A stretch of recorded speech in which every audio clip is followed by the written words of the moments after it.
A sharp burst of static crackled from the tactical radio mounted on the nearest Humvee. Then nothing. Dead air, the kind of silence that shouldn't exist on an active military installation 47 minutes before a flag officer's arrival. 31 sets of eyes turned toward the vehicle, then most of them turned away because there was nothing interesting to see. Just a woman crouched beside the rear panel of the Humvee, her back to the crowd, her shoulders slightly rounded, her hands moving somewhere inside the open access panel, with the quiet patience of someone who did this kind of thing every day without being thanked for it. Her work pants were dark with old grease stains. Her cap sat low over her face. The name on her contractor badge read Riker L. Civilian Maintenance, Level High. Nobody had bothered to read it. Marine Corps Air Station Camp Pendleton stretched out around the motor pool in every direction, the flight line shimmering in the early California heat, the administrative buildings standing rigid and uniform in the distance, the vast controlled orderliness of a base that had been running missions and training rotations for longer than most of the men standing in that courtyard had been alive. It was a Tuesday morning in late spring, and the base smelled like hot asphalt, exhaust, and the faint metallic tang of equipment that had been cleaned too many times to ever fully lose the smell of use. The convoy was due at 0800 hours. Admiral Victor Hale, 3 stars, Naval Special Warfare Command, a career that had become something between biography and myth in the special operations community, was making a scheduled installation review. 31 personnel had been organized into a receiving formation. Every vehicle in the motor pool had been washed. Every boot had been polished. Every loose piece of equipment had been tucked away or stood upright at attention by proximity. Nobody had thought to ask the civilian maintenance contractor to move until Captain Ethan Ward did. He came around the front of the second Humvee with the particular stride of a man who had decided something before he arrived and simply needed a location to announce it. 28 years old, West Point graduate, 6 months into his first assignment at a major installation. His uniform was immaculate. His camis held their crease like they were afraid not to. He had the kind of jaw that looked assembled for the purpose of giving orders and the kind of eyes that measured worth in terms of rank and polish. He stopped 3 feet from Leah Riker's back. "Who are you, and why are you in this area?" His voice carried. It was engineered to carry, not loud exactly, but projected with the precision of someone who had practiced the technique of being heard without appearing to shout. 14 of the 31 people in the courtyard looked up. The other 17 were already watching. Leah did not turn around immediately. She finished tightening the connector she had been working on, one deliberate quarter turn, and then she straightened, turned, and looked at him with a calm that fell somewhere between professional and indifferent. "Work order W Gach Noi Be Get Noi Delta Gach Noi Mui Chin, sir. Priority 1 maintenance on the tactical communications system, scheduled for 0630. She said it the way someone states a fact they have already stated before and expect to state again. No apology, no performance, no attempt to soften the edges of what was simply true. Ward looked at her badge. Then he looked at her hands, dark with contact grease, a small diagnostic tool clipped to her right index finger. Then he looked back at her face. "This area is restricted during inspection protocol. Contractors are to vacate 20 minutes prior to flag officer arrival. The work order has a hard completion window, sir. The primary communications relay." "I don't need a technical explanation." He took a single step toward her. Behind him, Lieutenant Patrick Olds materialized from the edge of the formation like a shadow with rank insignia, his presence shaped entirely by proximity to Ward. "This is my base. I don't know how your work order got cleared for this block, but I'm telling you now, pack your tools and move to the civilian staging area." Leah held his gaze for 2 seconds. Then she nodded. Once, clean, the kind of nod that contains no submission and no argument, and she began collecting her tools, slowly, methodically, each piece picked up in a specific order and placed in a specific slot in her canvas roll. Ward watched this process with the restless impatience of a man who had expected the nod to be faster. He turned and walked back toward the formation, and as he passed the cluster of junior enlisted near the second vehicle bay, he said, loud enough at exactly the right volume, "Somebody check the contractor access manifest. If she's not on the approved list for this zone, I want her badge pulled." Master Sergeant Leon Hayes, standing at the far end of the vehicle bay with his arms crossed and 30 years of service visible in the set of his shoulders, watched Leah Riker pack her tools. He had not moved during the exchange, he had simply watched. He watched the way she picked up the frequency analyzer, not reaching for it, the way most people reach for a tool, but closing her hand around it from a specific angle, a motion that suggested the object was already mapped in her peripheral awareness before she looked at it. He watched the way her weight shifted when she stood, not the compensating lean of someone tired from crouching, but a realignment. Automatic, spine straight, shoulders open, weight distributed with the unconscious precision of someone whose body had learned to balance against unpredictable terrain.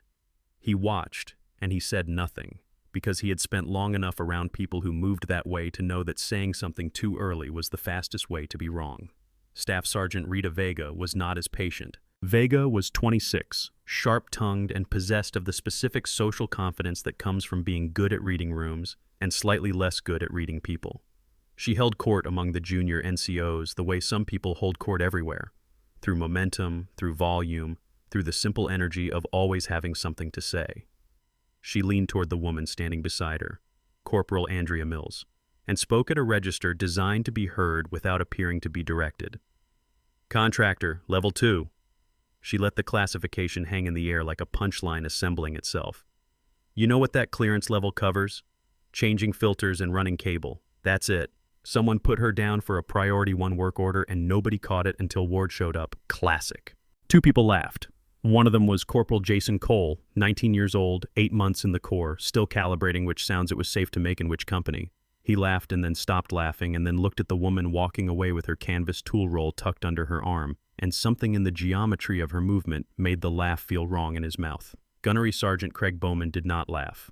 Bowman was 41, built like someone had decided to make a man out of a workbench and possessed of the particular intelligence that comes from spending 2 decades keeping complex machinery functional in environments where complexity and function are both regularly tested by hostile parties. He watched Leah Riker move toward the secondary vehicle bay, not the civilian staging area, the secondary vehicle bay, and his eyes narrowed by a fraction. If you're new here, hit that subscribe button right now, because every week we bring you the stories the history books never told. Stories of warriors who serve in silence, who carry their medals where no one can see them. This is one of those stories. Drop a comment below and tell us, where are you watching from today? And if you've ever served alongside someone you completely underestimated, this one's for you. Stay with us. It's just getting started. Leah did not go to the civilian staging area. She moved to the secondary vehicle bay, a narrower space between 2 parked transport trucks, angled away from the main courtyard sightlines, positioned against the eastern wall. She set her tool roll on the hood of the nearer truck, unrolled it with 3 practiced movements, and picked up where she had left off, now working on the auxiliary relay junction that fed back to the primary communications cluster. Her back was to the open courtyard. Her left side faced the wall. From above and behind, the angle of the closest security camera was blocked by the transport truck's bulk. This was not an accident. SFC Owen Briggs found her there 11 minutes later. Briggs ran maintenance for the Eastern Installation Sector, 16 years, a forehead that had seen 3 deployments worth of sun, and the kind of slow, deliberate manner that people sometimes mistake for dullness until they watch him troubleshoot a system's failure in real time. He had come to the secondary bay because he had cross-checked the work order manifest after Ward's announcement, and W Bay Delta Moi Chin was legitimate. Priority 1. Signed by a contracting officer whose clearance level Briggs could verify, but whose name he did not recognize, which in his experience meant either a clerical anomaly or something above his immediate pay grade. He stood at the entrance of the secondary bay and looked at Leah working. She had the auxiliary junction open. Inside was a layered arrangement of cable runs and frequency modules that most of the people on this installation, including Briggs suspected several of the officers who had just watched her get dismissed, would have needed a reference manual to navigate. Leah was navigating it without a reference manual. Her right hand moved in a sequence, 3 contact points, a torque check on the securing bolt, a reading on the diagnostic tool she had clipped back to her finger. That was not wrong, exactly, but that was also not the procedure described in any of the civilian contractor documentation Briggs had ever reviewed. It was, however, very close to the procedure described in the restricted military technical manual for this specific system configuration. A document that was not supposed to be in the hands of a level-high contractor. He cleared his throat. Leah glanced back. "Work order's valid," she said before he could speak. "I checked." Briggs stepped closer, moving to stand beside her rather than behind her. A small repositioning that changed the geometry from supervisory to collaborative. He looked at what she was doing. "That's the SV Baba Bebe cable assembly. Torque spec is 42 inch-pounds on the primary run, 38 on the secondary, she said, not looking up. Connector seating depth is 0.31 inches from the housing edge. Third contact from the left is running 0.2 ohms high, which is why the relay is dropping signal on startup, common failure point on this generation of units. Briggs was quiet for a moment. The torque spec she had cited was correct. The contact resistance figure was correct. The failure mode she had described was correct. None of those figures appeared in any civilian maintenance documentation for this system. They appeared in a document classified restricted, updated 18 months ago, distributed to 17 people on this installation. Briggs counted those 17 people in his head. Leah Riker was not among them. He said, "You've worked on this configuration before." "A few times." She torqued the securing bolt to the correct specification without checking the figure against anything. "Somewhere quieter than this."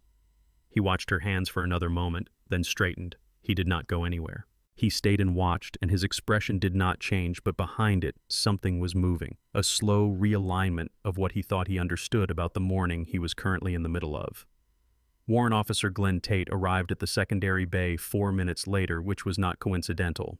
Tate was 34, technically proficient, consistently adequate, the kind of person who filled a role without illuminating it.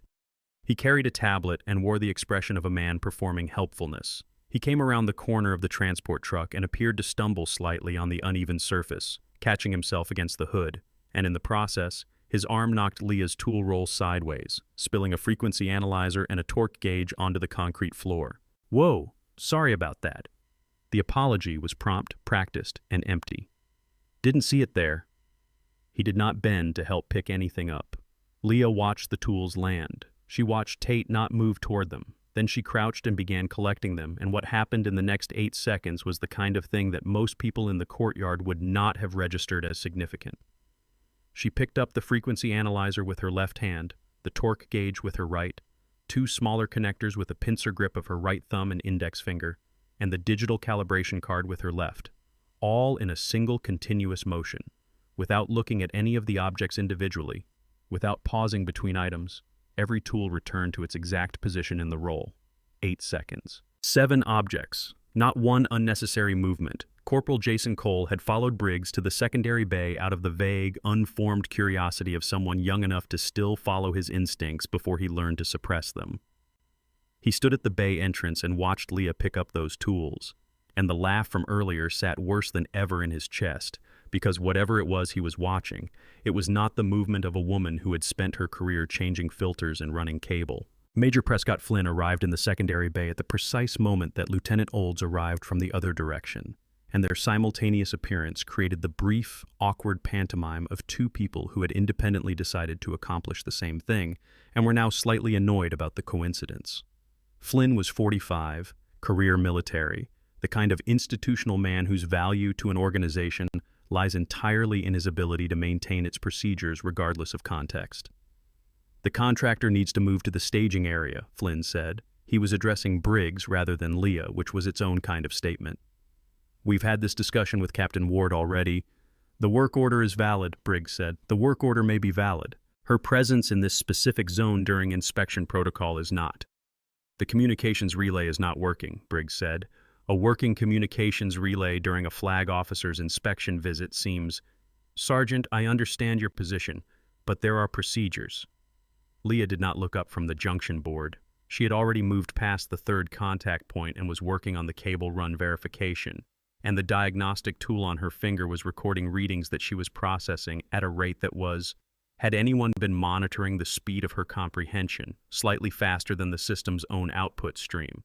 In the far corner of the primary courtyard, standing apart from the formation with the particular stillness of someone who had made stillness into a professional discipline, Chief Warrant Officer Mira Kincaid was watching the secondary vehicle bay. She was ostensibly reviewing a tablet, installation infrastructure notes for the inspection review, but her eyes had not moved toward the tablet screen in 4 minutes. She watched Leah Riker's posture while Flynn spoke over her head. She watched the absolutely unchanged angle of Leah's shoulders, not stiff, not braced, not the defensive rigidity of someone enduring indignity, but something quieter than that. Something that had decided, long before this conversation, that the conversation was not relevant. Kincaid had been in the military long enough to know that particular posture. She had seen it exactly twice before, and both times it had been on people whose files contained more redacted pages than readable ones. She opened a new note in her tablet and began typing. The convoy sound came at 0743 hours, the low, sustained rumble of heavy military vehicles moving at institutional pace, the kind of sound that rearranges the air pressure in a motor pool before it arrives visually. Every head in the courtyard turned toward the main gate. Formation stances tightened. Ward appeared from wherever he had been and positioned himself at the front of the reception group with the precise spatial instinct of a man who understood that where you stand when important people arrive determines what they see first. Leah Riker reached into the junction panel and closed her hand around the fourth contact in the auxiliary relay cluster. She did not turn toward the sound of the convoy. She ran her thumb along the cable housing, felt the slight irregularity she had been looking for, a micro-deformation in the connector seating that would not show on a standard diagnostic scan, and began the reseating procedure. Briggs, standing 2 feet away, watched her do this. He had the growing and somewhat uncomfortable sensation of being adjacent to something he didn't fully understand. The convoy pulled through the main gate, 3 vehicles, 2 escort SUVs flanking a large staff car. They moved with the unhurried authority of people who knew the world would wait for them, and it did. Ward was the first to speak when Hale stepped out of the staff car. The Admiral was in his mid-50s, a compact man who carried himself with the specific gravity of someone who had spent decades making decisions that mattered and had stopped needing to announce that fact. His uniform was impeccable. His ribbon rack was extensive. His eyes, when they swept the motor pool, moved with the habitual thoroughness of a man who had spent a career assessing environments for threats, assets, and anomalies, in that order. They passed over Leah Riker's position in the secondary bay and kept moving. And then, almost imperceptibly, they moved back. Ward launched into the reception briefing with the fluency of someone who had rehearsed it. Hale listened, nodded at the appropriate moments, and asked 2 questions that indicated he had read the pre-inspection documentation more carefully than anyone expected. He allowed himself to be guided through the motor pool's primary section, past the formation, past the maintenance logs, past the vehicle inventory display. He did not look back at the secondary bay, but he positioned himself twice during the tour, in spots that gave him a sightline to it. Rita Vega had resumed her commentary. The audience had shifted, fewer people now, the formation having broken into informal clusters during the tour portion of the inspection. But Vega's instinct for social territory was well developed, and she understood that commentary only has value when it reaches the right recipients. She placed herself near 2 junior officers and a cluster of senior NCOs, and she spoke with the light, confident tone of someone stating obvious facts.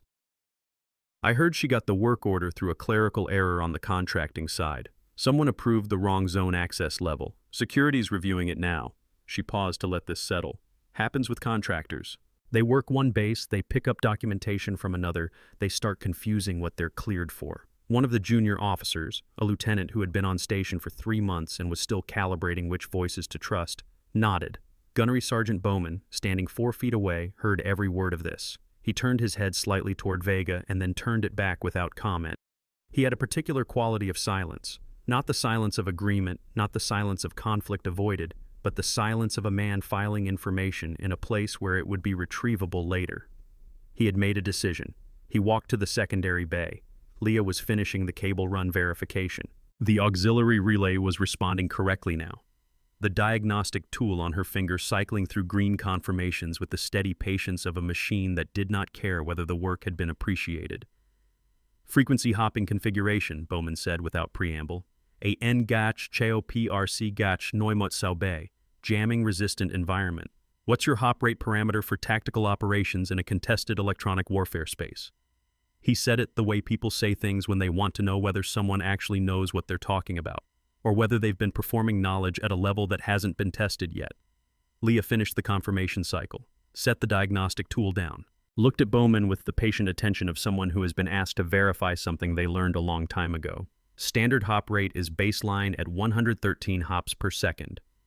In a high-threat EW environment, you're adjusting the spread spectrum bandwidth, typically operating between 20 and 512 MHz, with the classification parameters setting the upper bound at 400 MHz for inter-unit coordination. The anti-jam margin on the 163 runs approximately 17.4 decibels above standard. If you're seeing degraded performance in a dense jamming environment, your first diagnostic check is the crypto variable synchronization on the frequency set, not the hardware. She paused. Do you want the failure mode decision tree from there, or is that sufficient?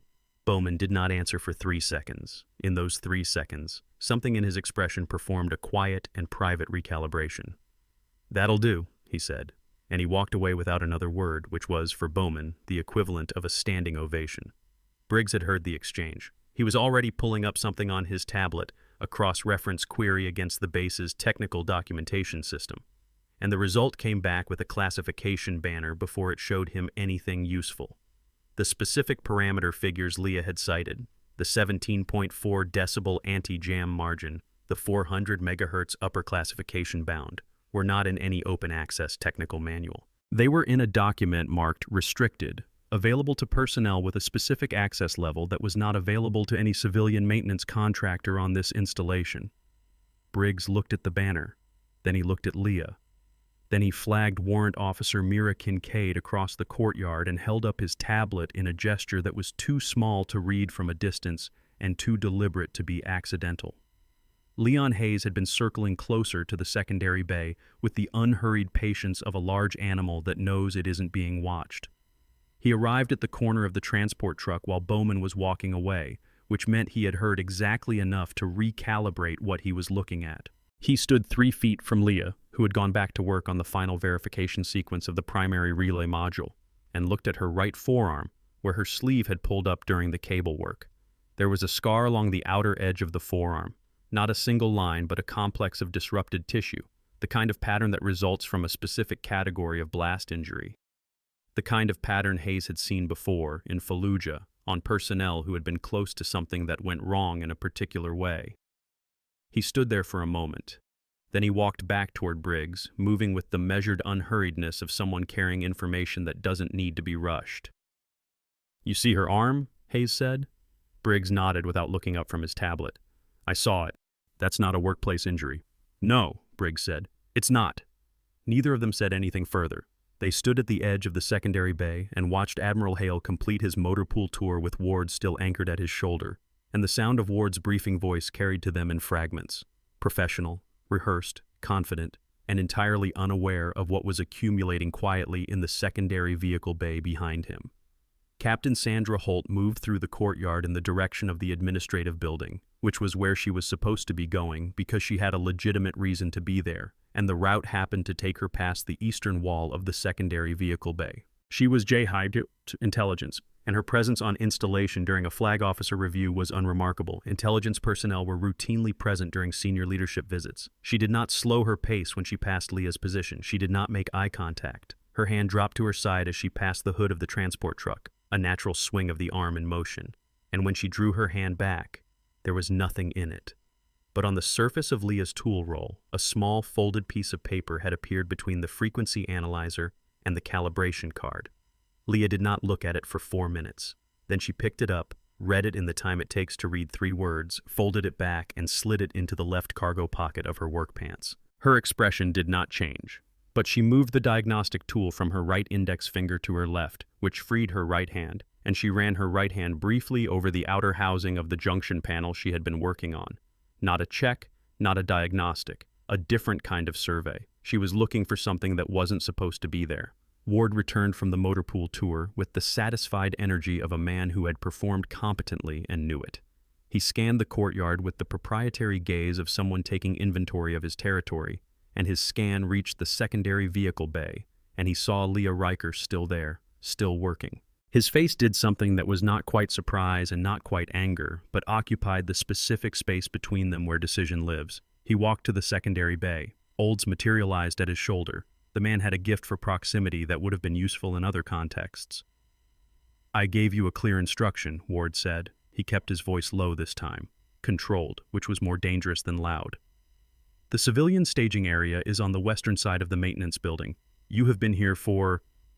He checked his watch. 23 minutes since I last spoke to you. The primary relay system has a fault that will affect communications capability during the inspection, sir. Leah did not stop working. I am 20 minutes from completion. I don't care about the timeline. Ward stepped closer. The space between them contracted to the kind of proximity that is either intimate or threatening, and this was not intimate. I have told you twice to clear this area. You are a level high contractor. You do not get to decide which orders apply to you. The word contractor came out with a specific emphasis. Not loud, but weighted, the way you emphasize something when you want the people nearby to hear the category you've put someone in. Briggs spoke from 2 feet towards left. The work order is valid, Captain. It's been verified. I understand that, Sergeant, and I'm telling you that during inspection protocol, the work order takes secondary priority to... To what? Briggs said. It was not a challenge, exactly. It was a very specific kind of question, the kind that contains the answer inside it and invites the person being asked to hear it. Ward looked at Briggs for a moment, then he looked at Leah.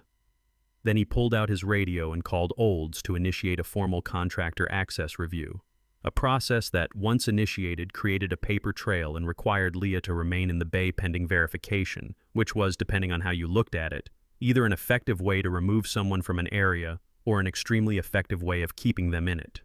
If this story has you on the edge of your seat, smash that like button right now. It tells us you want more content just like this. Turn on your notifications so you never miss a drop. We're about to hit the moment where everything Leah has been hiding starts to leak through the cracks. One wrong word, one too smooth movement at a time. The people in that motor pool have absolutely no idea what's standing right next to them. Don't look away. The access review took 12 minutes and produced a result that made Olds blink twice before he handed the tablet to Ward. The screen read, "Access restricted. Clearance level 4. Contact security officer immediately." Tate was standing nearby. He looked at the screen over Ward's shoulder and said, "Could be a system error. Level high contractors don't go above level 2. The database flags anomalies."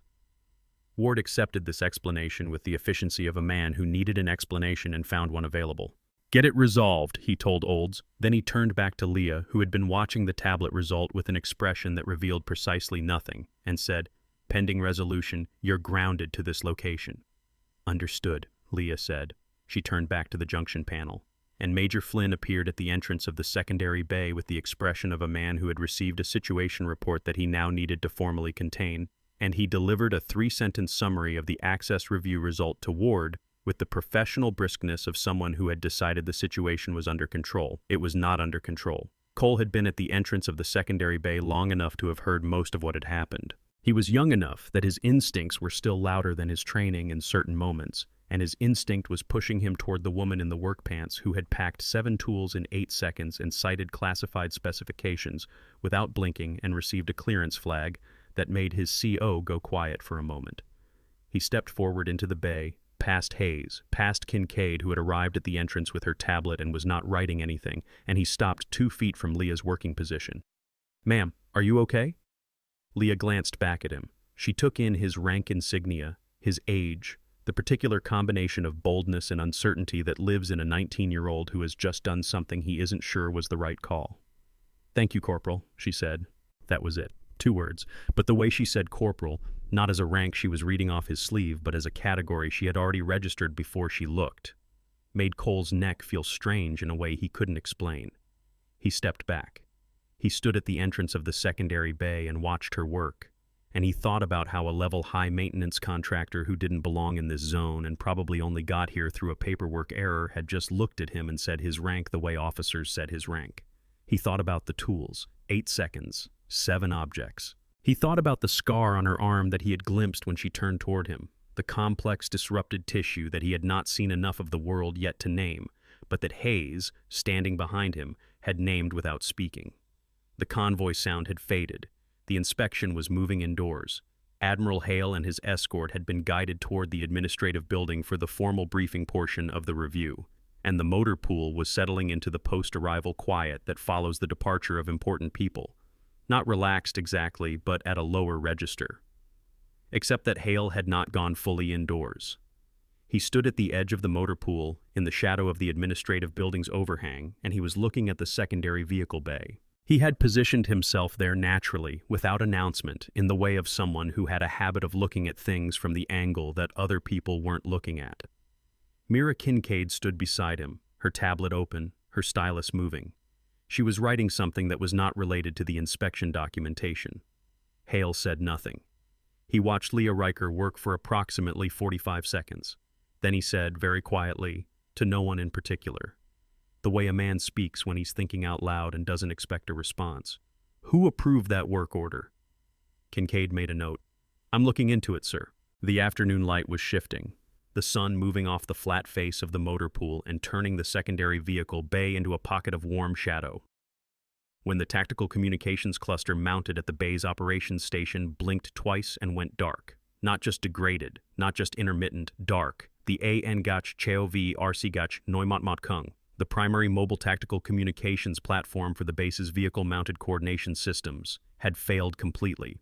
The screen was black, the frequency display was off, the system that connected every unit on this installation to the coordination network that a flag officer's inspection was supposed to evaluate was no longer operating. 7 technicians arrived in 4 minutes, called in by the Duty Communications NCO with a controlled urgency that landed just below the threshold of panic. They clustered around the AN Gach Cheo VRC Gach Neumatmat Kung with tablets and reference tools, and the particular focused energy of people who understand that the thing they are looking at should not be the way it currently is. 12 minutes passed, then 17, then 22. No one had solved it. Briggs stood at the edge of the cluster, watching, and he could see what they were doing, checking the obvious fault points, running the standard diagnostic sequence, verifying the power supply, testing the antenna connections, and he could also see that none of it was working, which meant either the fault was somewhere the standard diagnostic sequence didn't reach, or the fault was not a standard fault. He turned and walked to the secondary vehicle bay. Leah Riker was leaning against the transport truck, her tool roll re-rolled and tucked under her arm. She was watching the cluster around the AN Gach Cheo VRC Gach Noi Mat Mat Kung for the patient attention of someone waiting for a process to complete itself. Briggs stopped in front of her. "The primary tactical communications platform failed," he said. "I know," she said. She had known when it happened. The specific quality of a system dying was audible to people who had spent enough time listening for it. Nobody on the technical team can isolate the fault. I know that too. Briggs exhaled slowly. He was a man who had spent 16 years making practical decisions in situations that did not offer the luxury of complete information. He made one now. "I can't speak to why you're here or what your actual clearance level is," he said. "I don't need to. I need that system operational in the next 10 minutes before this installation review logs a communications failure during a flag officer visit." He nodded toward the AN Gach Cheo VRC Gach Noi Mot Mot Kung. "Whatever you are, you're not a level-high contractor, and I think you know how to fix that system." Leah looked at him. She looked at the cluster of technicians, then at the dark screen of the AN Gach Cheo VRC Gach Noi Mot Mot Kung, then back at Briggs. Then she straightened, tucked the tool roll under her left arm, and walked toward the communication station. Ward stepped in front of her. He had materialized from the far side of the motor pool. He had been watching too. Everyone had been watching. And his positioning was calculated, deliberate, the physical grammar of authority blocking movement.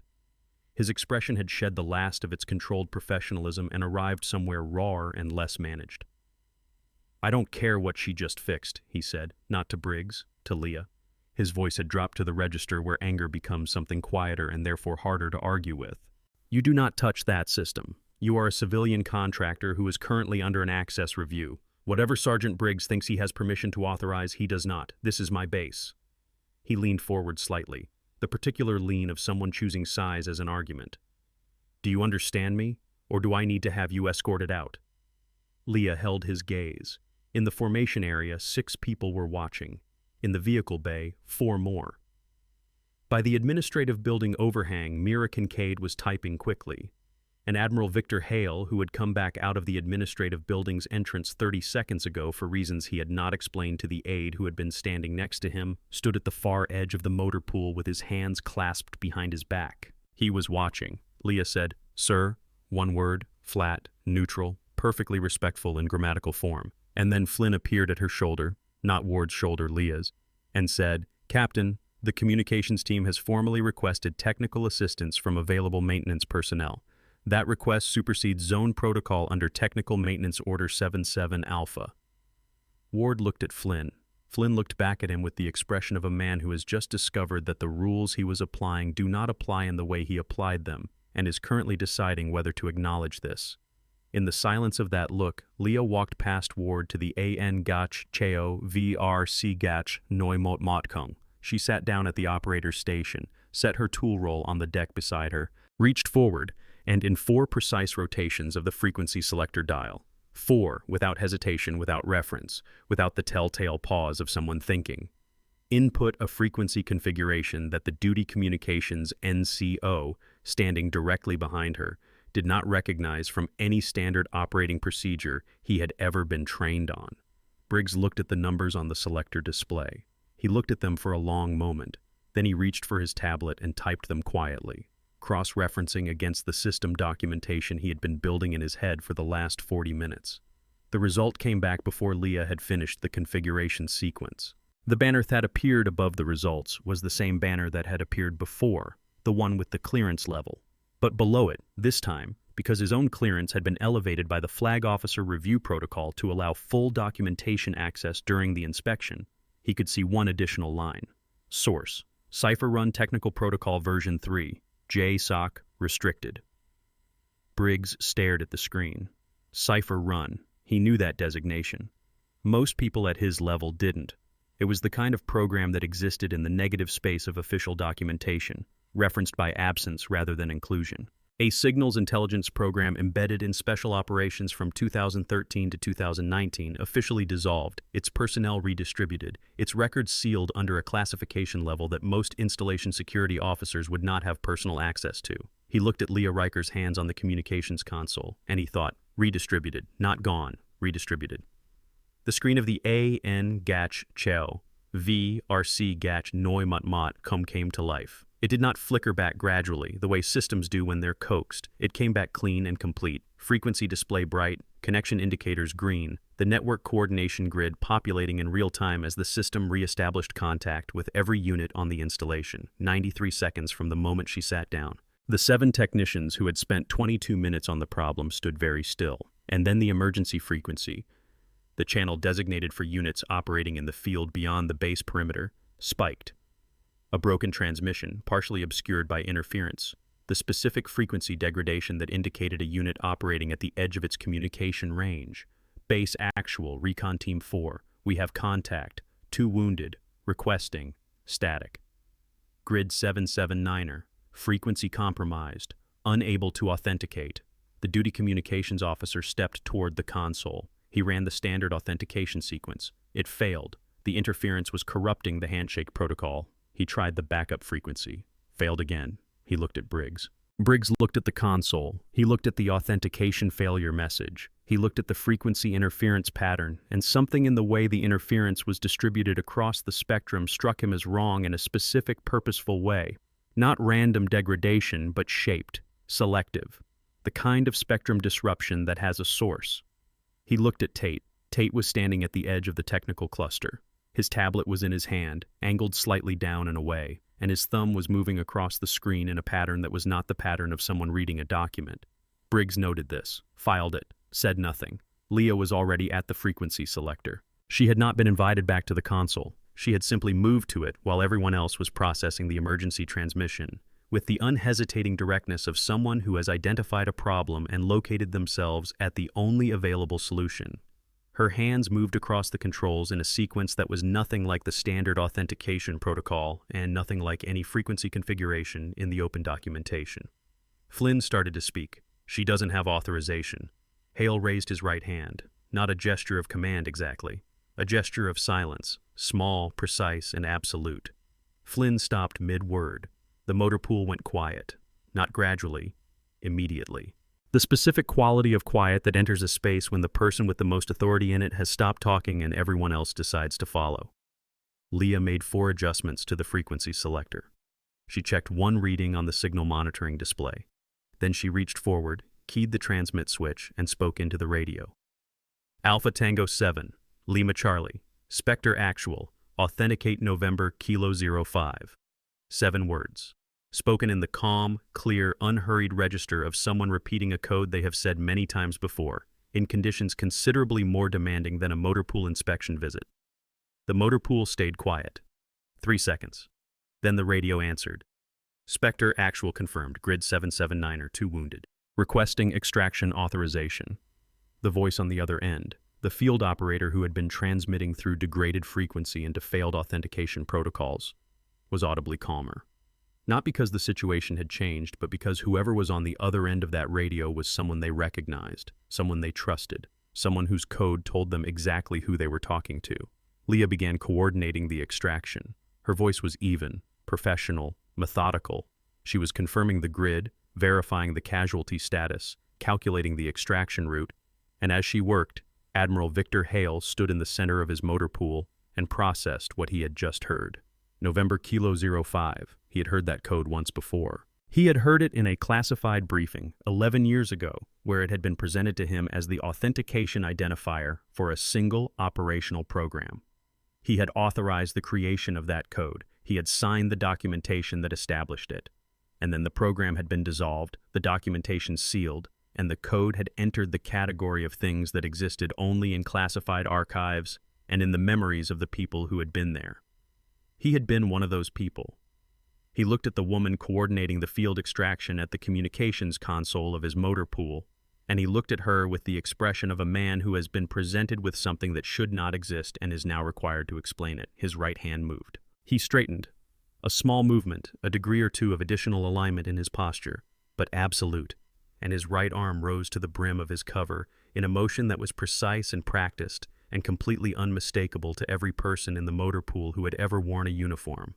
He saluted, not the casual indoor acknowledgement, the full formal rendering of honors. Hand flat, angle correct, held. He said 4 words. Lieutenant Colonel Riker, at attention. The motor pool did not react immediately. It processed. Ward's body performed its reaction before his conscious mind could moderate it. 2 steps backward, not large but involuntary. The physical vocabulary of a person whose frame of reference has been structurally removed. His mouth opened. Nothing came out. He closed it. His hand moved to his belt, not reaching for anything, just the fingers of a man who needs something to hold on to, finding the nearest available edge. Flynn looked at Ward, then at Leah, then at Hale. The mathematics of the situation was resolving in real time across his face, and the result was not favorable to any of the positions he had taken in the last 40 minutes. Vega had been standing at the edge of the vehicle bay entrance, and her expression, which had been carrying for the last several hours the specific light of someone who is winning a social situation, underwent the kind of rapid reconfiguration that faces perform when they realize the situation is not what they thought it was. She had not moved, but she was somehow smaller. Bowman did not move. He looked at the Admiral's salute, looked at Leah, and nodded once, the slow, deliberate nod of a man who has just received confirmation of something he had already been filing toward. Cole's phone was in his hand. He did not remember taking it out. Hayes did not move either. He stood at the entrance of the secondary bay and watched, and his expression was the expression of a man who has been waiting for a thing to become visible that he has known was there for some time, and whose reaction to its visibility is not surprise but something more like relief. Leah Riker, Scarlet Riker, completed the extraction coordination. She confirmed the grid, confirmed the casualty status, confirmed the response team authorization. She issued 4 instructions to the duty communications officer in the same even voice she had been using throughout, and they were the kind of instructions that the duty communications officer followed without question because of the quality of the voice issuing them, before he had processed any other information about the situation. Then she stood up. She turned away from the console and faced Admiral Hale. She did not return the salute immediately. She let the moment exist. The motor pool, the silence, the 31 witnesses, Ward's stillness, Hale's held hand. She let all of it sit in the air for exactly as long as it needed to, which was 3 seconds, and then she brought her right hand up and returned the salute with the clean precision of someone for whom the motion is not a formality, but a language she speaks natively. "Admiral Hale," she said. "Lieutenant Colonel," he said. He lowered his hand. His expression had moved past recognition into something more complex, the kind of expression that contains multiple understandings simultaneously. "You want to tell me what you're doing at my installation as a level-high contractor?" "I found an anomaly in the tactical communications frequency distribution 6 weeks ago, sir. Consistent with systematic exploitation, not equipment failure. I've been here to identify the source." Hale looked at her. He looked at Tate, who had stopped moving his thumb across the tablet screen and was standing very still. "Did you identify it?" Hale said. "Just now," Leah said. She did not look at Tate directly. She looked at Hale. "The extraction team can confirm when they process the equipment." Sandra Holt appeared at the entrance of the motor pool from the direction of the administrative building. She was walking at the pace of someone who had been waiting for a specific moment and had heard it arrive. She reached Hale's position and stopped, standing beside him with the practiced ease of a person who belonged there. "Admiral Hale," she said. "Captain Sandra Holt, JSOC. I served under Lieutenant Colonel Riker from 2015 to 2018. She was my commanding officer." She extended her credentials. "I've been supporting the operation."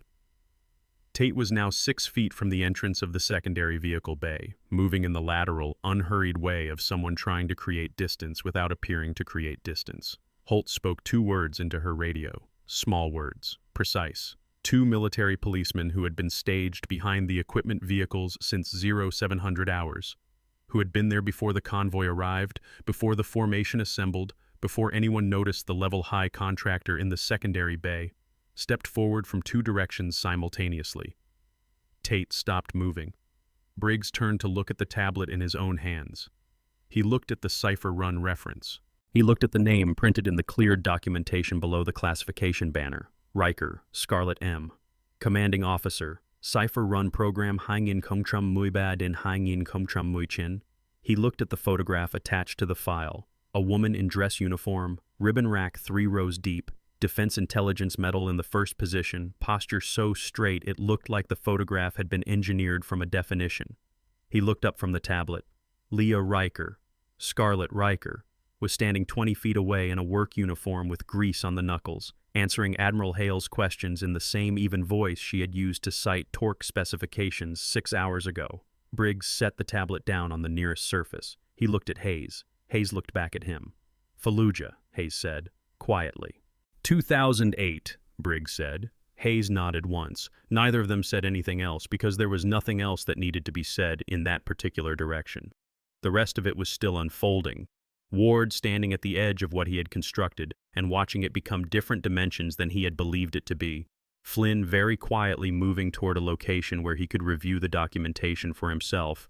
Cole still holding his phone with the particular frozen quality of someone who is recording history and knows it. At the communications console, the AN Gach Chov RC Gach Noi Mot Kung was routing the extraction coordination for Recon Team 4 with the smooth efficiency of a system that had been repaired correctly. The frequency display was green. The connection grid was populated.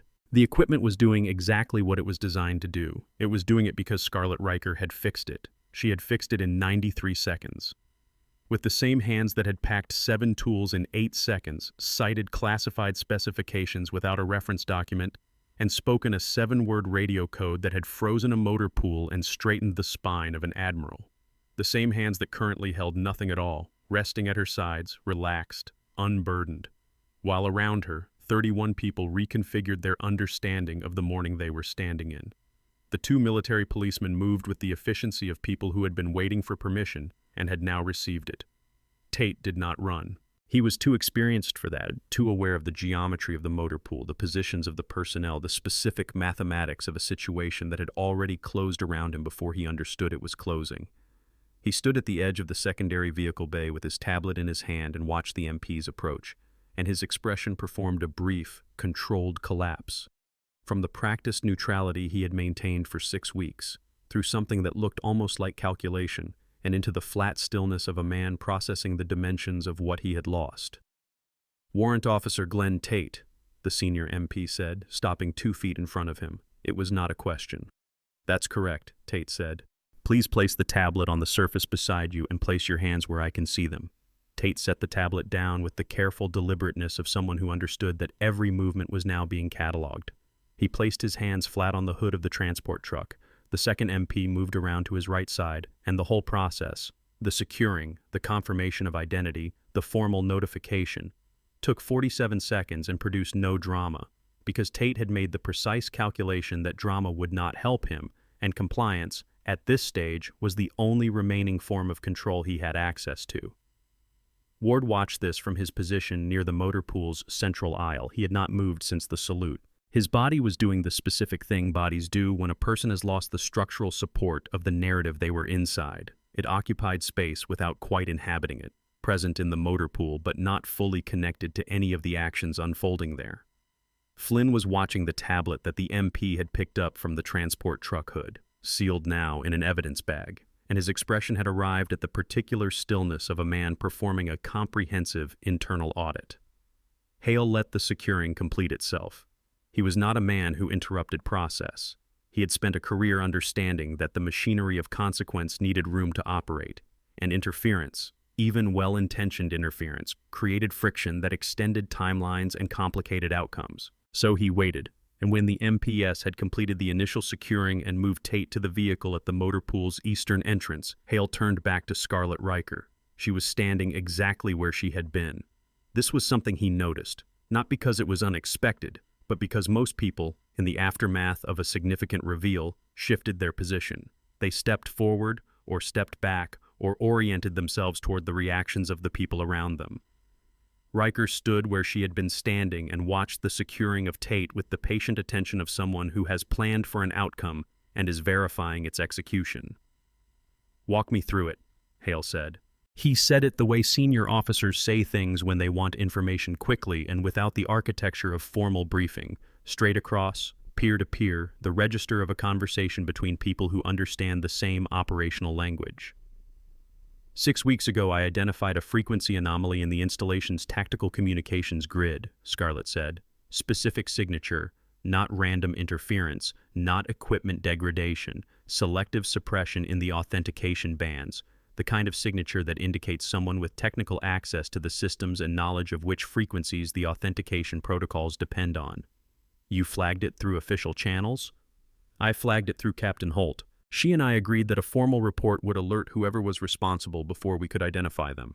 Hale looked at Holt. Holt confirmed with a small nod.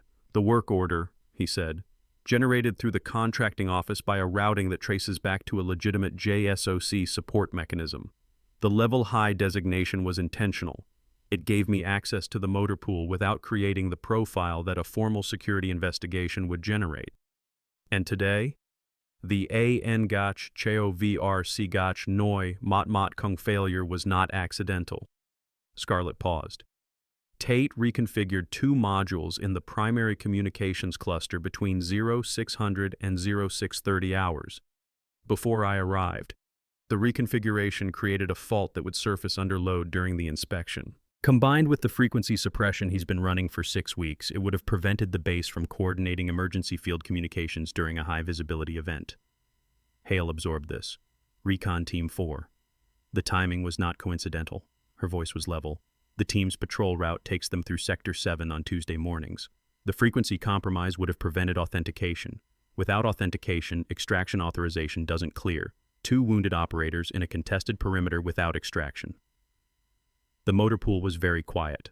Not the quiet of a space between events, but the quiet of a space in which people are processing the full weight of what they have just been told. The kind of quiet that has texture and temperature, that sits on the chest in a way that makes breathing feel like an active choice.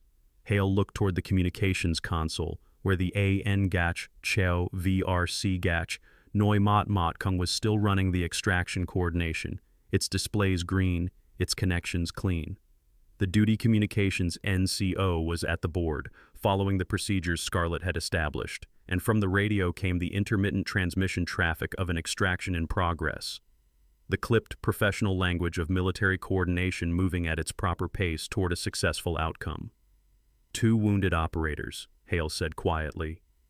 Not to anyone. To the air. "They're going to be fine, sir," Scarlett said. "The extraction team is 12 minutes out." Hale turned back to her. He looked at her for a moment with the specific quality of attention that very senior people give to things they are still assembling the full understanding of. Then he said, 6 weeks, alone, under contractor cover, tracking an active intelligence threat on this installation. Captain Holt was my support. 2 of you. It was sufficient." Something shifted in Hale's expression. Not quite a smile, not quite pride, but occupying the territory adjacent to both. It was the expression of a man who recognizes something he has not seen in a while and did not expect to see here. He looked away from her briefly, at the motor pool, at the 31 people who were still present and still processing, and then back. "You're going to need to brief my J-High staff." "Yes, sir." "Today." "Understood." He nodded. Then he turned toward Ward. The motor pool did not go quieter because it was already as quiet as it was going to get. But something in its quality changed. The directional shift of collective attention. 31 people orienting toward what was about to happen with the specific stillness of witnesses who understand that what they are about to observe will be part of how they understand the rest of their careers. Ward stood straight. He was not a coward. Whatever his other qualities, the man had the physical discipline of genuine military bearing, and he applied it now, standing at attention with his hands at his sides and his chin level and his eyes forward. He understood what was coming. He had been in the military long enough to understand it. Hale stopped in front of him. He did not speak immediately. He looked at Ward with the patient, unhurried quality of a man who has time and does not need to create the impression of urgency to establish authority. "Your installation," Hale said. Ward said nothing. There was nothing to say that would not make things worse. An active intelligence operation was running on this base for 6 weeks. Hale kept his voice low. Not for Ward's benefit, but because volume is the tool of people who don't have authority without it. You publicly removed the primary operator from a restricted zone. Twice. You initiated a contractor access review that produced a flag you dismissed without investigation. You physically intervened when she moved to address an emergency communications failure. He paused. "Tell me what you thought you were doing."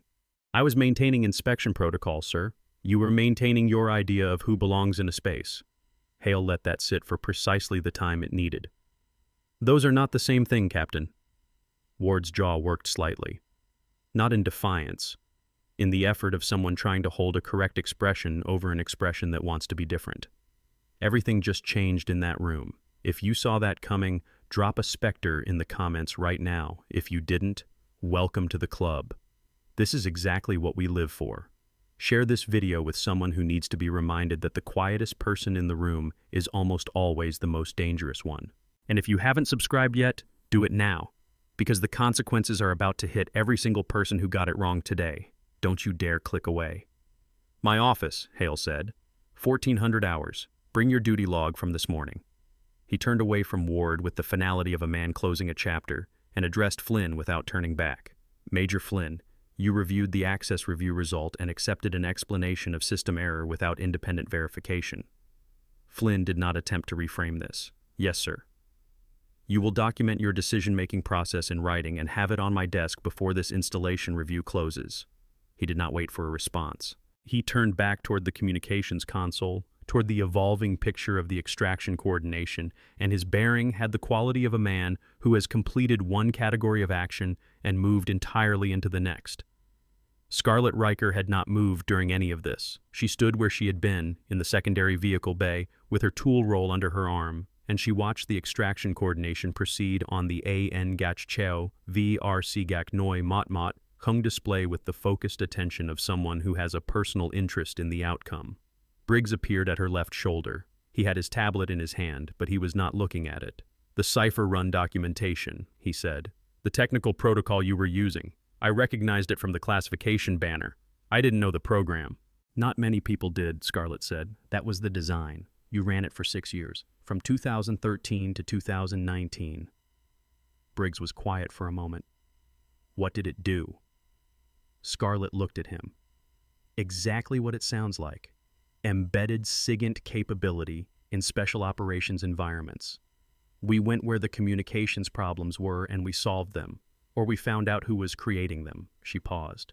Both happened more often than the official record reflects. Briggs absorbed this with the patient thoroughness of a man who has just realized the manual he thought he understood was a simplified version of a more complex document. He looked at his tablet, at the classification banner, at the name, at the photo, and then set it face down on the nearest surface. "I owe you an apology," he said. "I didn't intervene sooner." "You intervened when it mattered," Scarlett said. "That's sufficient." It was a precise answer. Not generous, not dismissive, simply accurate. It told him exactly what his intervention had been worth without assigning it more weight than it carried, and without reducing it below its actual value. He recognized the quality of it, the specific fairness of someone who has spent a long time in environments where accurate assessment of capability is the difference between mission success and mission failure, and who has applied that discipline to human evaluation as well as technical evaluation. He nodded. He walked back toward the technical cluster, where the 7 communications technicians were standing in the specific configuration of people who need something to do and are waiting for someone to provide it. Run a full diagnostic on every communications module in the eastern sector, he told them. Document every anomaly regardless of how small it looks. We're looking for anything that matches the signature the lieutenant colonel identified. He looked at them. Let's move. They moved. Leon Hayes came around the transport truck and stopped in front of Scarlett. He was not a man who performed his interactions. He arrived at them directly, without preamble, and what he had to say he said in the manner of something that had been waiting for the right moment. Fallujah, he said. 2008. Scarlett looked at him. Something shifted behind her eyes. Not surprise, but recognition. The particular recognition of someone who has been in enough specific places to know when they are talking to another person who has been there too. Which rotation? She said. Second, April through October. She nodded slowly. I was there in June. 2 weeks. Hayes looked at her arm, at the scar, at the complex disrupted tissue that he had named without speaking several hours ago. I figured it was around then, the signature. He paused. He was a man who spent words the way people spend resources they know to be finite. I'm glad you got out. Most of the way, she said. He nodded.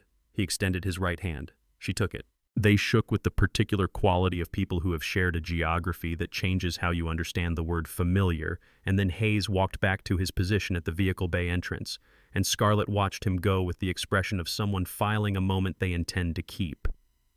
Cole was still standing at the motorpool entrance.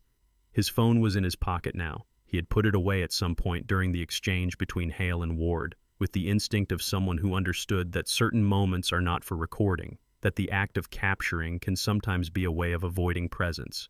He was present. He was very, very present. He waited until Briggs had moved the technical team, until Hayes had walked away, until the cluster of people near the communications console had reorganized itself into the functional configuration of people with specific tasks. Then he stepped forward. He stopped 2 feet from Scarlett Riker. His posture was correct. He had enough training for that, enough months in the Corps for the physical grammar of address to be resident in his body even when the rest of him was uncertain. He stood straight. He looked at her directly. Ma'am, I'm sorry. The words came out without the hesitation he had expected. I laughed earlier. When Sergeant Vega... He stopped. Started again. I didn't know anything, but that's the thing, isn't it? I didn't know anything and I still... Stop, Scarlett said. Not unkind. Precise. He stopped. You stopped laughing, she said. I saw you stop. She looked at him. Not the quick assessment of someone allocating attention, but the actual full attention of someone who has decided a person is worth looking at. That's the moment that matters, not the first instinct, what you do when the first instinct turns out to be wrong. Cole absorbed this. It did not feel like absolution exactly, it felt like information, the specific operational kind, the kind that changes what you do next. Can I... He stopped, reorganized. Would it be all right if I shook your hand, ma'am? Scarlett looked at him for a beat, then she extended her right hand. He took it. His grip was young and strong and slightly too firm in the way of someone who has been taught that handshakes are about firmness and has not yet learned that they are actually about contact. She shook his hand.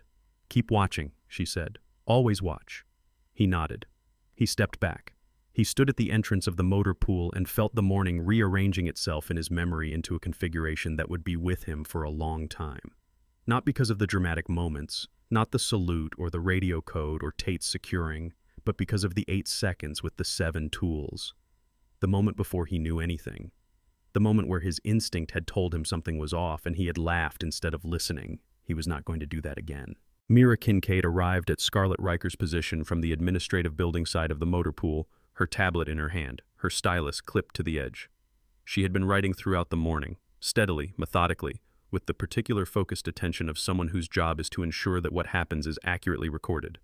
Lieutenant Colonel, she said, Chief Warrant Officer. Kincaid looked at her tablet, then at Scarlett. I want to confirm the timeline for the official record. You identified the frequency anomaly 6 weeks ago. You entered the installation under contractor cover at that point, or later? 5 weeks, 3 days ago, Scarlett said. The first week was remote analysis, Kincaid typed. And the source of the work order authorization? Captain Holt can provide the routing documentation. Kincaid noted this without looking up. Then she stopped typing and looked at Scarlett directly. I've been writing about this morning for 4 hours, she said. I noted your position when the Admiral arrived. I noted where you were standing during each of the altercations. I noted the way you oriented your back to the security camera in the secondary bay. She paused. I want to say, for what it's worth, and I understand it's probably not worth much from someone who didn't say anything at the time, I knew something was wrong with what I was watching. Why didn't you act on it? Scarlett asked. It was not an accusation. It was, genuinely, a question. Kincaid was quiet for a moment. I wasn't certain enough, she said. I'm good at watching. I'm less good at acting on incomplete information. Scarlett looked at her. Write that down too, she said. That's the more important lesson. Kincaid looked at her for a moment. Then she wrote it down. The radio on the communications console emitted a short burst of organized transmission, the specific pattern of an extraction completed and an all-clear transmitted. Every person in the motor pool who recognized the pattern responded in their own way. The duty communications NCO confirmed receipt and logged the time. Hale closed his eyes briefly and opened them. Briggs exhaled. Scarlett Riker did not visibly react. She had been waiting for it, and it arrived, and it meant that two people who had been in a compromised position in a contested perimeter were now in a vehicle heading back to the installation with a medical team, and the frequency that should have prevented their extraction had been restored by 93 seconds of correct technical procedure. She had known it would work. That was not the same as not caring whether it did. Vega was not where she had been standing. She had relocated to the far side of the motor pool, near the vehicle maintenance logs, in the particular way of someone seeking geographic distance from a sequence of events they would prefer to be less proximate to. She was not hiding. She was a staff sergeant, and she understood the professional consequences of appearing to hide. But she had positioned herself at the edge of what was visible and was standing there with her arms at her sides and her face arranged into the expression of someone doing something useful. Gunnery Sergeant Bowman walked to her. He stopped beside her. He looked at the maintenance logs she was ostensibly reviewing. You want to explain to me, he said, in the conversational tone of someone who is not asking, the commentary earlier about the work order routing. Vega's jaw tightened. Sergeant, you told a lieutenant that the level-high contractor probably got her clearance through a paperwork error. You told 3 NCOs she didn't have the qualifications for the zone access. You said this in a flag officer's installation review in front of junior personnel about an active intelligence operator running a sanctioned JSOC operation. Vega said nothing. Here's what's going to happen, Bowman said, with the unhurried specificity of a man who has given this kind of conversation before and has learned that the most effective delivery is the one that makes the recipient do the work. You're going to write a formal account of every statement you made this morning about Lieutenant Colonel Riker. You're going to include the time, the location, and the personnel who heard it. You're going to give that document to me by 1600 hours today. He paused. And then you're going to think about the difference between what you knew and what you decided. Vega's posture had adjusted by the time he finished. Not broken. She had enough professional pride for that, but reconfigured. She said, Yes, Gunnery Sergeant. Bowman walked away. He walked to the secondary vehicle bay where Scarlett was completing the final entry in the work order documentation for W7 Delta 19. He stopped beside her and looked at what she was writing. Then he reached into the cargo pocket of his uniform and removed a small notebook, worn cover, pages dense with figures and specifications, and placed it on the transport truck hood beside her tool roll. This is my technical reference for the communication systems in the eastern sector, he said. The specs I've been using are from the previous generation documentation. You cited figures today that superseded the ones I had. He paused. You can keep it. The information in it is out of date. Scarlett looked at the notebook. She looked at Bowman. I appreciate the specificity of that, she said. Bowman nodded once. He was a man who did not need his gestures explained or expanded.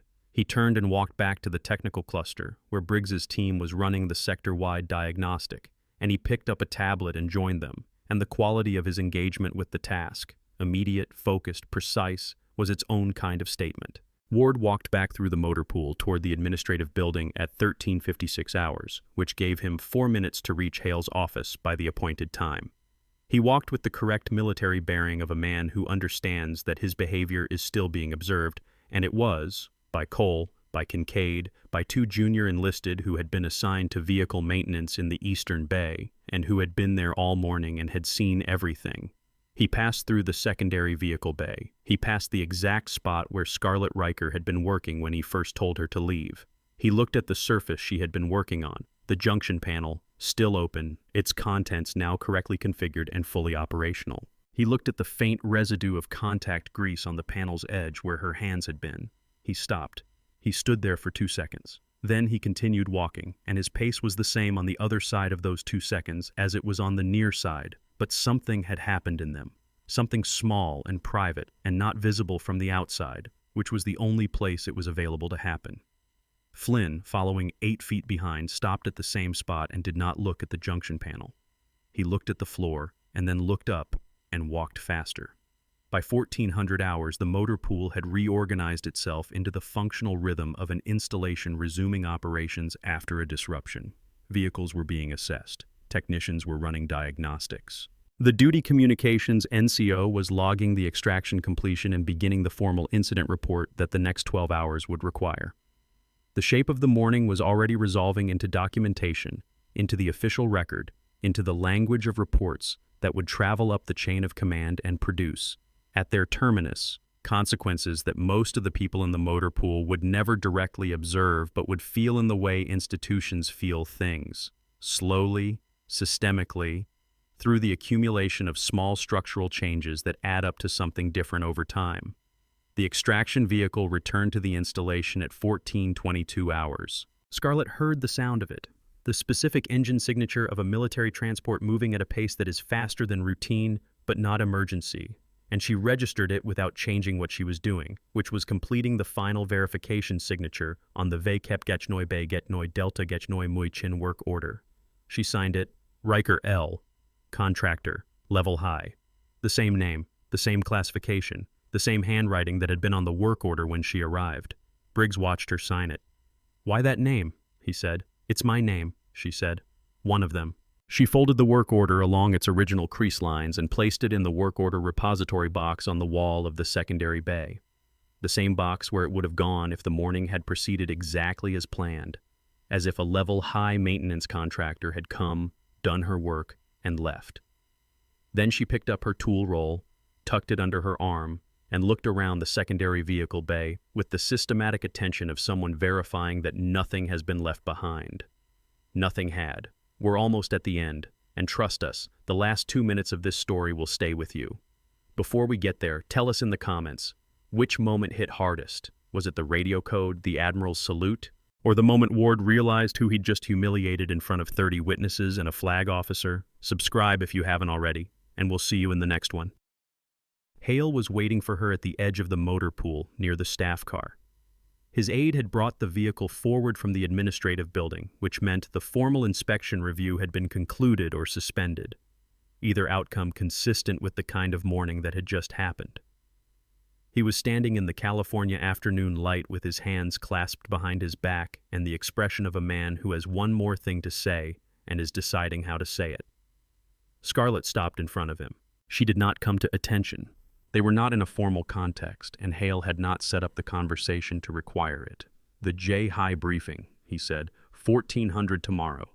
I'll need the complete technical documentation of the frequency exploitation and the 6-week surveillance record. Captain Holt has everything organized. She can present it without me." Hale looked at her. "You could present it yourself." "Yes, sir. If you had official designation, standing orders, a posting." Scarlett waited. "I'm offering you a formal advisory position," Hale said. "Senior Technical Consultant, Naval Special Warfare Command. Full reinstatement of rank for the purposes of the posting. Your operational methods would have institutional backing this time." The afternoon light was moving across the motor pool, long and flat, the particular gold of California at the beginning of evening. The motor pool was quieter now. The technical teams were still working, the documentation was still being produced, but the acute energy of the crisis had dissipated, leaving behind the steady hum of an installation at work.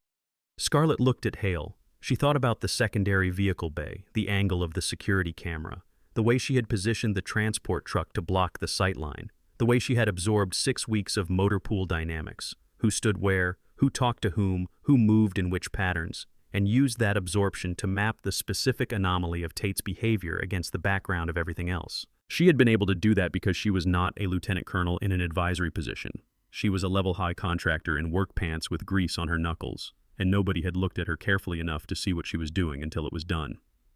"With respect, Admiral," she said, "I do better work when nobody knows who I am." Hale looked at her for a long moment. His expression had arrived at something that was not disagreement and not resignation, but something more complex than both. The understanding of a man who has seen enough of the world to know when an argument is not available to him and when the person in front of him is right. The program, he said. Cipher run. It's still listed as dissolved. Yes, sir. The dissolution documentation is in the archived record. It is. He held her gaze. And the personnel? She met his eyes without shifting. Redistributed, she said. He absorbed this the same way he had absorbed it the first time she had said it, completely without visible reaction. The way a man absorbs information when he has spent long enough at the level where information is a resource and not a performance. The phone call you'll get tomorrow morning, he said. Early, before 0600. That'll be my office. I'll answer it, she said. He nodded. He extended his right hand. She took it. His grip was the grip of a man who had spent decades in conditions that test character, and who had learned that the quality of a handshake is not about force, but about honesty. About the moment of contact meaning what both parties understand it to mean. It meant something. They both understood what. He turned, walked to the staff car, and was driven out of the motor pool with the unhurried authority with which he had arrived. Scarlett watched the vehicle reach the main gate and turn onto the installation road, and then she turned away. Holt was waiting at the edge of the secondary vehicle bay. She had positioned herself there with the natural ease of someone who belongs anywhere she chooses to stand, and she was watching Scarlett with the expression of a woman who has spent 3 years waiting for a specific conversation to be available and is now standing at the edge of it. Chicago, Scarlett said. Chicago, Holt confirmed. The message came in at 0942 while you were on the radio. Holt paused. I was going to tell you after the securing. I know. Scarlett looked at her. How many? Holt's expression shifted. A small, controlled adjustment, the kind that contains information it has not yet released. Not 2, she said. Scarlett waited. The routing on the Chicago contact matches a frequency signature I flagged 8 months ago, Holt said. Before this operation, before Tate. She looked at her tablet. Same spectral pattern, different installation, different operator. She looked up. There are more of them, Scarlett. The motor pool was very quiet in that moment. The productive quiet of an installation working, not the shocked quiet of one absorbing revelation. Engines, diagnostic equipment, the distant sound of the extraction vehicle completing its debrief cycle, the specific functional noise of a place doing what it is designed to do. Scarlett looked at the motor pool, at Briggs with his technical team, at Cole standing at the entrance of the eastern bay, at Hayes near the vehicle maintenance logs, at the AN Gach Cheo V RC Gach Noi Mot Kong, fully operational, its frequency display clean and green. At the junction panel in the secondary bay, correctly configured, doing its job. She looked at all of it with the patient, systematic attention of someone taking inventory. 2 people isn't going to be enough, Holt said. No, Scarlett said. It's not. She picked up her tool roll from the transport truck hood. She tucked it under her arm. She looked at Holt. How long to Chicago? 4 hours by air. We'd need to move tonight to make the timeline. Scarlett thought about the motor pool, about 6 weeks of early mornings and late evenings in work pants in Greece, mapping a frequency anomaly from the inside until she could see its exact shape, until she could stand at a communications console and in 93 seconds undo 6 weeks of someone else's careful work. About the 7 tools in 8 seconds and the 42-inch-pound torque specification and the 17.4 decibel anti-jam margin, all of it knowledge she was not supposed to have, all of it deployed in a motor pool where nobody looked at her carefully enough to understand what they were seeing. She thought about Hale's handshake. The phone call before 0600 tomorrow. She thought about Cole, 19 years old, standing at the entrance of the motor pool with his phone in his pocket instead of in his hand, having understood something about the difference between recording a moment and being in it. She thought about Briggs, who had stayed in the secondary vehicle bay and watched her work when everyone else had accepted an easy explanation, and who had cross-referenced 3 technical databases and sat with the discomfort of not being certain, rather than accepting the comfortable version of what was in front of him. She thought about Tate, who had been patient and careful and present for 6 weeks, and who had been 1 frequency configuration away from preventing an extraction. She thought about the text message on the encrypted phone in the compartment behind the gear shift of her truck. 1 line. No sender, no unit identifier. Cipher run phase 2. Authorization pending. Report Chicago 0600 Tuesday. Authorization pending. Not authorized. Not confirmed. Someone was waiting for her to authorize it. Tell me about the spectral signature, she said to Holt. Holt opened her tablet. She rotated it so Scarlett could see the screen.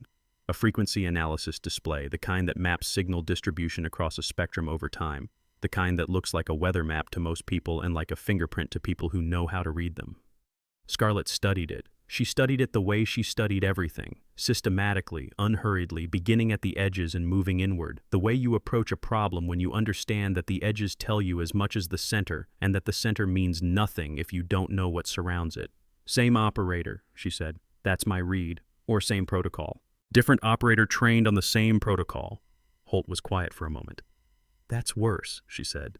Yes, Scarlett said. It is.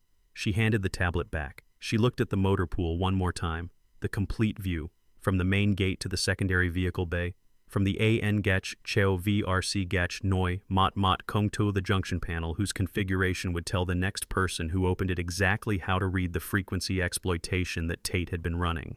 She had left that configuration as documentation, not just as a repair. Whoever came after her on this installation would have a record, if they knew how to read it. Briggs would know how to read it. She turned away from the motor pool and walked toward the civilian parking area, and her pace was the same pace she had maintained all morning, unhurried even, neither urgent nor reluctant, the pace of someone who has a destination and intends to reach it. Cole saw her go. He was standing at the entrance of the eastern bay, and he watched her walk across the motor pool toward the civilian lot, her tool roll under her arm, her work boots making the same sound they had made 8 hours ago when she arrived. The same woman. The same walk. In the same clothes with the same badge on her chest that said, Riker L. Civilian Maintenance Level High. And somehow she was completely different, and somehow she was exactly the same, and that paradox sat in Cole's chest in a way he did not have the language for yet. He was 19. He would develop the language. But the thing it would describe, the understanding that the person you are looking at and the person you see are sometimes separated by a gap that says more about you than about them. That was already resident in him now, installed permanently, in the 8 seconds of watching a woman pick up 7 tools. Briggs materialized beside him. He looked at the place where Scarlett had been, and then at the direction she was walking. How did you know? Cole said. He said it quietly. Not to the motor pool, to Briggs. Briggs looked at him. I didn't know, he said. I knew that something didn't fit, the torque specification, the contact resistance figure, numbers that aren't in the documentation I have access to. He paused.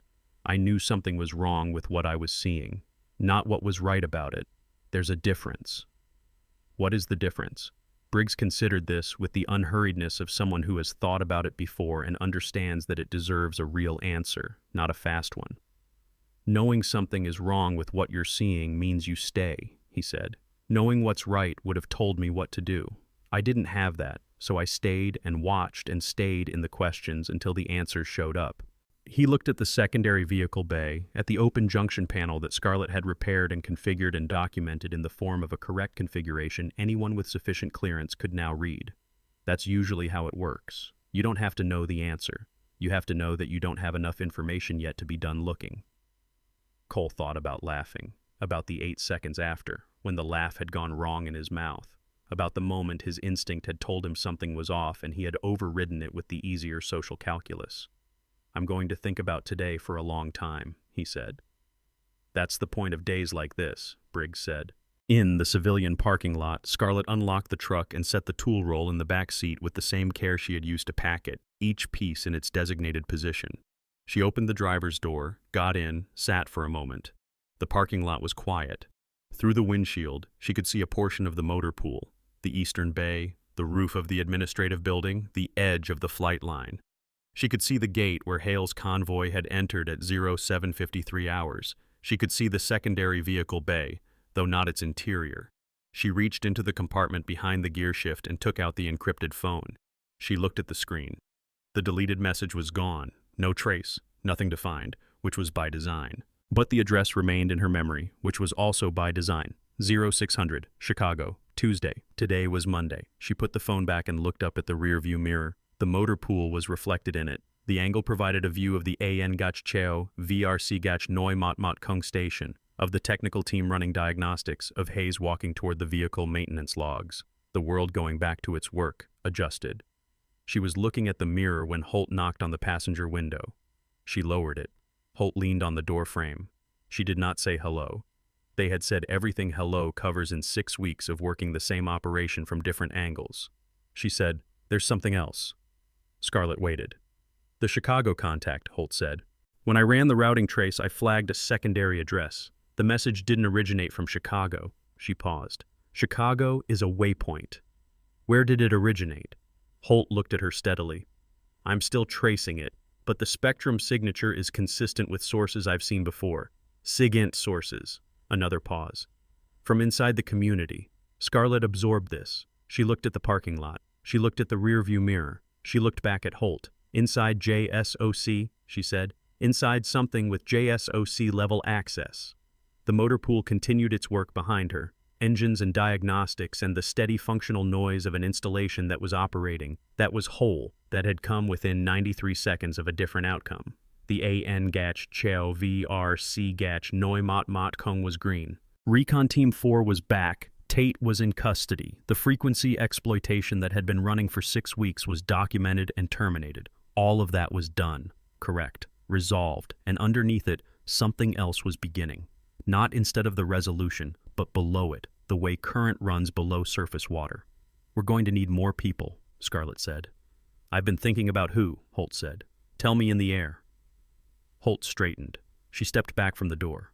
Scarlett put the truck in reverse and pulled out of the parking space in a single controlled motion, the same motion she had used to pull in 5 weeks and 3 days ago, the morning she had arrived at Marine Corps Air Station Camp Pendleton with a tool roll, a work order, and a name that was half of her name. At the gate, the guard reviewed her badge, Riker, L, Civilian Maintenance, Level High, and waved her through. She drove. In the rearview mirror, the installation receded. The gate, the administrative building, the roof line of the eastern bay, the faint outline of the AN Gach Cheo VRC Gach Noi Mot Mot Kong antenna. It became smaller. It became the size of a detail in a larger frame. It became, as she put distance between herself and it, a part of the morning that had happened, and that she carried with her now in the way she carried all of them, not as weight exactly, but as calibration. Each one adjusting the instrument by a small degree, making the next reading more accurate. The encrypted phone in the console vibrated once. She did not pick it up. She knew what it said. She had known, when she wrote the message to herself 6 months ago and routed it through 3 separate anonymized addresses to arrive this morning, exactly what it would say and what it would mean when she read it. Cipher Run, Phase 2, Authorization Pending. Pending her authorization, waiting for her to say yes or not yes. She drove toward the airfield. Behind her, in the motor pool of Marine Corps Air Station Camp Pendleton, Corporal Jason Cole stood at the entrance of the eastern vehicle bay and looked at the place where a woman in work pants had picked up 7 tools in 8 seconds. He stood there for a long moment, then he went back to work. At the communications console, the AN Gach Cheo VRC Get Noi Mot Mot Com displayed a clean green network. Every unit on the installation connected and coordinating, every frequency operating at the specifications it had been designed to meet.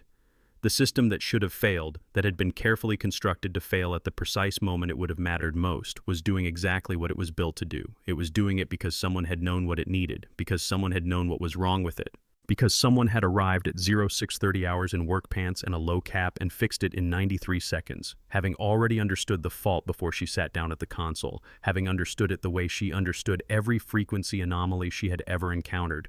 From the inside, from the shape of the silence around it, from the specific pattern of what was missing. Because some problems, the kind that are designed to look like other kinds of problems, can only be solved by people who have been there before.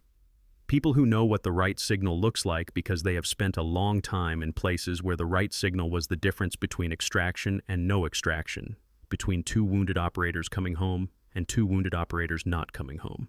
People who sign their work orders with the wrong name and then complete them correctly anyway because the name doesn't change the work, and the work is what they came to do.